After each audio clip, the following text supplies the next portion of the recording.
ललितपुर के जिला कलेक्ट्रेट के बाहर जहां पर अनशन का 6वां दिन, जहां पर प्रगतिशील किसान जन मोर्चा के द्वारा और विभिन्न संगठन के पदाधिकारी जो कि बैठे हुए हैं, अनशन का 6वां दिन ललितपुर के किसानों की समस्याओं को लेकर जहां पर बैठे हुए हैं और मांग कर रहे हैं समस्याओं के निदान की।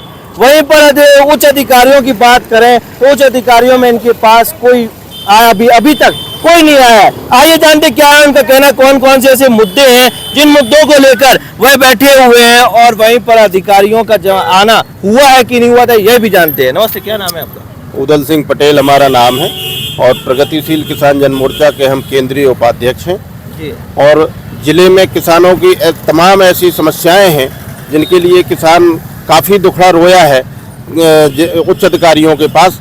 उच्च अधिकारियों ने निर्देश दिए परंतु उनके अधीनस्थ जो अधिकारी हैं उन्होंने आज तक कार्रवाई करने का काम नहीं किया, केवल जांच चलती रहती है। ऐसे इसी प्रकार से एक मुद्दा ये समस्या है, ये जो कल्याणपुरा की समस्या है, ये कल्याणपुरा के किसानों की गूल को करीब 6 महीने पहले बल्कि 7 महीने पहले जो है एक दबंग द्वारा जो पहले से गूल बनी हुई थी उससे सिंचाई होती थी, उसने 7 महीने के पहले लगभग जो है अपने खेत में 200 मीटर उसको बंद कर दिया है। और उसके लिए किसान तमाम जो है कई बार जिलाधिकारी महोदय को ज्ञापन दिया, जहाँ जहाँ सिंचाई विभाग में ज्ञापन दिया, लेकिन सब अपने अपने जो है पल्ला झाड़ लेते हैं कि हमारा यहाँ तक का काम है, हमारा यहाँ तक का काम है, हम गूल नहीं खुलवा सकते हैं। जब परेशान हो गए तो इस समय ये सभी लोग जो है हमारे प्रगतिशील किसान मोर्चा के पास आए तो हम लोगों ने भी ज्ञापन दिया, जिलाधिकारी महोदय से संपर्क भी किया, इसके बावजूद भी किसी समस्या का समाधान होता नहीं है। अच्छा, जब जिलाधिकारी के पास गए तो उन्होंने क्या आदेश किया, क्या कहा उन्होंने जो है सिंचाई विभाग के लिए लिख दिया कि जाइए इसको करवाइए, लेकिन सिंचाई विभाग ने अभी तक कोई कार्रवाई नहीं की है। वो परेशान है, फसल उनकी सूख चुकी है और या जो नहीं सूखी है वो सूखने वाली है। ऐसी स्थिति में कितने किसान प्रभावित हैं? वहाँ करीब 100-150 किसान प्रभावित हैं। आगे वाले जो पानी जहाँ जाना था वहाँ 150 किसानों के खेत हैं, वो जो है प्रभावित हैं, उनकी फसल सूख रही है। बहुत आपको बता दें कि जहाँ पर 100 किसान प्रभावित हैं और वहीं पर किसानों के खेत में पानी नहीं पहुँच पा रहा है, जहाँ पर गेहूं से लेकर मटर की फसल सूखने की कगार पर है।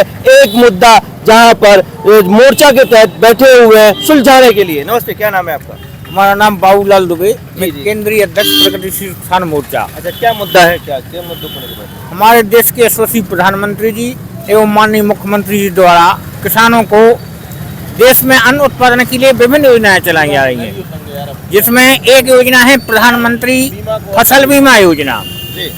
प्रधानमंत्री फसल बीमा योजना में किसानों को लाभान्वित करने के लिए ऋणी और गैर ऋणी, मतलब जो लोनी किसान है, जो गैर लोनी किसान है, उनसे प्रीमियम लिया जाता है और प्रीमियम के बाद अगर फसल को नुकसान होता है तो भारत सरकार, उत्तर प्रदेश सरकार उसमें अपना अंशदान करके किसानों को लाभान्वित करती है।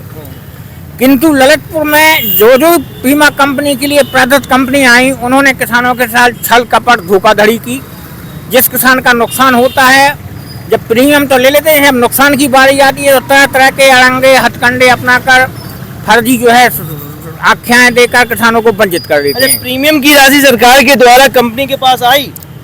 प्रीमियम की राशि सरकार द्वारा 2019, 2022, 19 और करीब 2023 की प्राप्त हो चुकी है, किंतु बीमा कंपनियां उस प्रीमियम को हड़पना चाहती हैं और किसानों को देने में आनाकानी कर रही हैं। इस संबंध में हमारे श्रीमान जिलाधिकारी महोदय द्वारा भी पत्राचार शासन से किया गया है, किंतु अभी तक बीमा कंपनियों के खिलाफ कोई एक्शन नहीं लिया गया है। इसलिए बाध्य होकर के हम लोगों को, किसानों को जो है आंदोलन करने के लिए बाध्य होना पड़ रहा है। यहाँ हम आपको बता दें कि जहाँ पर किसान के द्वारा प्रीमियम की राशि दी जाती है, जैसे कि अगर फसल अगर हमारी हानि होती है तो हमें उसका कुछ ना कुछ मिल सके बीमा के थ्रू, वहीं पर सरकार के द्वारा बीमा कंपनी को जहाँ पर रुपए दे दिए गए, लेकिन बीमा कंपनी की जहाँ पर गुंडागर्दी चल रही है किसानों के खाते में, जहाँ पर पहुँचाना चाहिए बीमा का पैसा लेकिन पहुँच नहीं पा रहा है। नमस्ते, क्या नाम है आपका?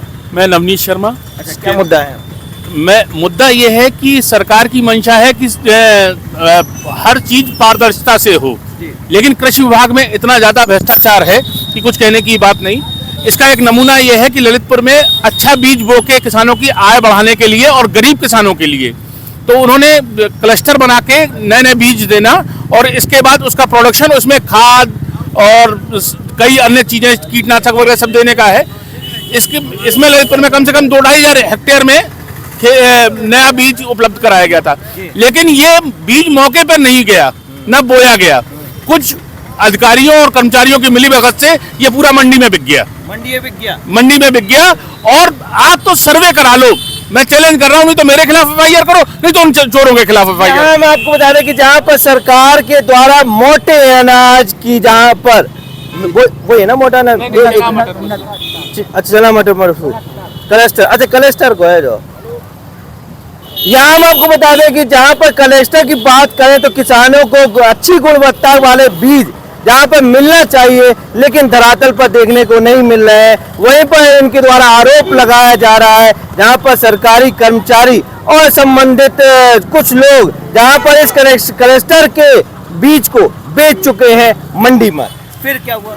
ये हम तो ये कह रहे हैं ना कि हर पात्र व्यक्ति को मिलना चाहिए, जो पात्र हो। यानी अभी तक किसी को नहीं मिला। आप तो जो गांव की वो लिस्ट दे रहे हैं, वो तक तो फर्जी लिस्टें दे रहे हैं, वो जाने नहीं दे रहे। उस गांव में जैसे 100 हेक्टेयर में चना हुआ, नहीं 250 एकड़ में चना बोया गया है, वहां अगर पूरे गांव में और उस पूरी न्याय पंचायत में 20 हेक्टेयर में भी चना मिल जाए तो हम गुनाहगार हैं। अच्छा, ऐसे कौन सा गांव है जहाँ पर सरकार के ऑन में लिखा पड़ी में जहाँ होगी, जहाँ पर भाई साहब, तो इन्होंने लिस्टें दी हैं, उसमें जैसे एक यहीं पे जिजियाउन है, वहाँ पे 100 हेक्टेयर में चना बोया गया है, आप जाके देख लो। वहीं बगल में मिर्चवाड़ा है, वहाँ 200 हेक्टेयर में मसूर बोई गई है।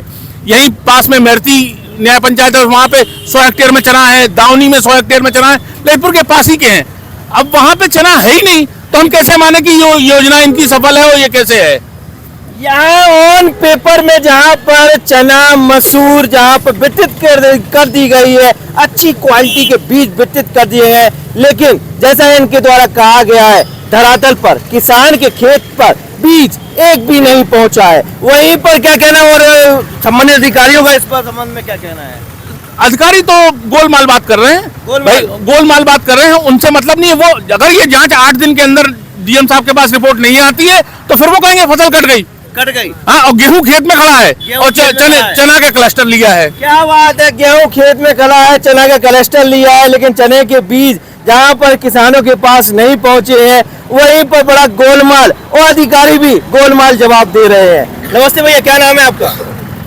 DR श्रीवास। अच्छा, क्या कहना चाहेंगे जहाँ पर हम ये कहना चाहेंगे कि जो है, चाहे रबी की फसल की बात हो, चाहे खरीफ की फसल की बात हो, जब नुकसान होता है तो उस समय तो किसान को मौके पर जाकर खुश कर दिया जाता है। अधिकारी जाते हैं और रिपोर्ट बनाते हैं, लेकिन वो ठंडे बस्ते में डाल दी जाती है। और देखा गया कि जहाँ किसानों का क्लेम जो काट दिया जाता है इंश्योरेंस, लगता है कि वो 100% काटा तो 50% ही दिया है।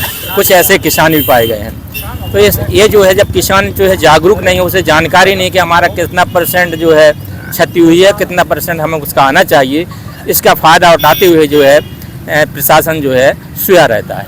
यहाँ हम आपको बता दें कि जहाँ पर प्रशासन के अधिकारी सोए हुए हैं, वहीं पर सरकार के द्वारा जहाँ पर बीमा की राशि दे दी गई है, जहाँ बीमा कंपनी को, और वहीं पर अनशन का 6वां दिन। नमस्ते, क्या नाम है आपका? मेरा नाम यश प्रताप, प्रगतिशील किसान जन मोर्चा से युवा जिलाध्यक्ष हूँ। और जो अभी वर्तमान में हर किसान के लिए समस्या है, जो ललितपुर जिले की वन रोजों की भी बनी हुई है वर्तमान में, और वन रोजों से हर 10 एकड़ पर कम से कम एवरेज 1 से 1.5 एकड़ फसल का नुकसान हर किसान का हुआ है, और उस पर भी प्रशासन कोई कार्रवाई नहीं कर रहा है। और वन रोजों की संख्या दिन प्रतिदिन बढ़ती जा रही है, क्योंकि यह 1 साल में 2 बार बच्चे देते हैं। तो जहां गांव में 100 रोज है तो वहां 200-400 रोज जनसंख्या बढ़ रही है। प्रशासन इस पर कोई कार्रवाई नहीं। One rose? हाँ, वन रोज। अच्छा, कितना नुकसान कर देते हैं एक रात में?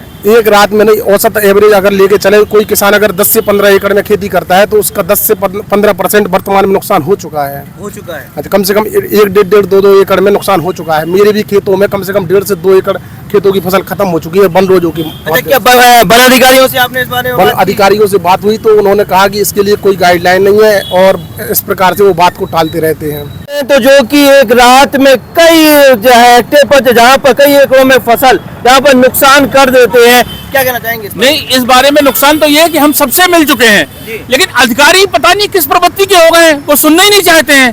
वो शासन का आदेश हो, ये वो, अरे बेसिक समस्या जो हमारी है उसको निपटारा करो आप। हर समस्या के लिए कलेक्टर साहब के पास भेज देते हैं। बनरोज की समस्या है कि टीम बने, लाइसेंस मिले, आप नहीं मार पा रहे तो हम लोगों को करें, हम लोग किसी भी तरह इस समस्या से निपटे। कृषि विभाग के अधिकारी कुछ सुनने को तैयार नहीं है, कोई मतलब जिले में इस समय किसानों का बुरा बेहाल है। योगी जी और मोदी जी की नीतियों के अगेंस्ट में काम कर रहे हैं जिले के अधिकारी। यहाँ हम आपको बता दें कि जहाँ पर शासन की मंशा है किसानों को मिल सके अच्छी गुणवत्ता के बीज, अच्छी सुविधा, बीमा राशि, और वहीं पर धज्जियां उड़ती नजर आ रही हैं ललितपुर में। नमस्ते भैया, क्या नाम है आपका? मैं नरेंद्र प्रताप सिंह, पूर्व जिला किसान सहकारी समिति अध्यक्ष। क्या कहना चाहेंगे जहाँ पर किसानों की समस्या? किसानों की तमाम समस्याएं हैं, लेकिन बीमा को लेके हम बड़े किसान परेशान हैं। किसानों का प्रीमियम काट लिया जाता है और बीमा नहीं दिया जाता है, और हर किसानों की फसल नष्ट हुई है, वो चाहे ओलावृष्टि से हो, चाहे शीतकालीन कोहरा पड़ने से हो।